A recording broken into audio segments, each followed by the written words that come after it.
आदरणीय सभापति जी, भारत के भविष्य के लिए संविधान के स्पिरिट से प्रेरित होकर के मैं आज इस सदन के पवित्र मंच से 11 संकल्प सदन के सामने रखना चाहता हूं।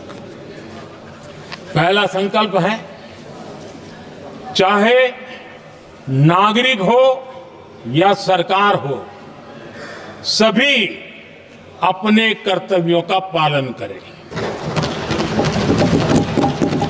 दूसरा संकल्प है, हर क्षेत्र, हर समाज को विकास का लाभ मिले, सबका साथ, सबका विकास हो।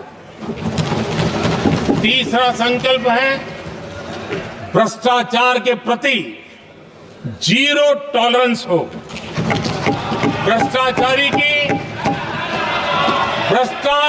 की सामाजिक स्वीकार्यता न हो। भ्रष्टाचारी की सामाजिक स्वीकार्यता न हो।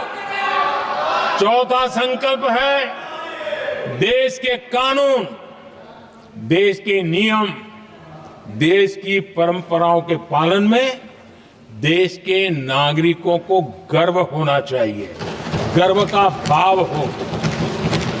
पांचवा संकल्प, गुलामी की मानसिकता से मुक्ति हो, देश की विरासत पर गर्व हो। छठा संकल्प, देश की राजनीति को परिवारवाद से मुक्ति मिले। सातवां संकल्प, संविधान का सम्मान हो।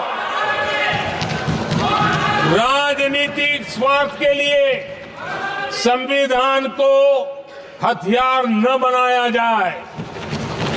आठवां संकल्प, संविधान की भावना के प्रति समर्पण रखते हुए जिनको आरक्षण मिल रहा है वो न छीना जाए और धर्म के आधार पर आरक्षण की हर कोशिश पर रोक लगे। नौवां संकल्प, विमेन लेड डेवलपमेंट में भारत दुनिया के लिए मिसाल बने। 10वां संकल्प, राज्य के विकास से राष्ट्र का विकास, ये हमारा विकास का मंत्र हो। 11वां संकल्प, एक भारत श्रेष्ठ भारत का ध्येय सर्वोपरि हो। आदरणीय सभापति जी, इसी संकल्प के साथ हम सब मिलकर के अगर हम आगे बढ़ते हैं तो संविधान की जो निहित भावना है, वी द पीपल, सबका प्रयास, हम इसी मंत्र को लेकर के आगे चले और विकसित भारत का सपना इस सदन में बैठे हुए सबका तो होना ही चाहिए। 140 करोड़ देशवासियों का सपना जब बन जाता है और संकल्प लेकर के जब देश चल पड़ता है तो इच्छित परिणाम लेकर के रहता है। मेरा 140 करोड़ देशवासियों के प्रति मेरी अपार श्रद्धा रही है। उनके सामर्थ्य पर मेरी श्रद्धा है, देश की युवा शक्ति पर मेरी श्रद्धा है, देश की नारी शक्ति पर मेरी श्रद्धा है। और इसलिए मैं कहता हूं कि देश 2047 देश जब आजादी के 100 साल मनाएगा तो विकसित भारत के रूप में मनाएगा। इस संकल्प के साथ आगे बढ़े।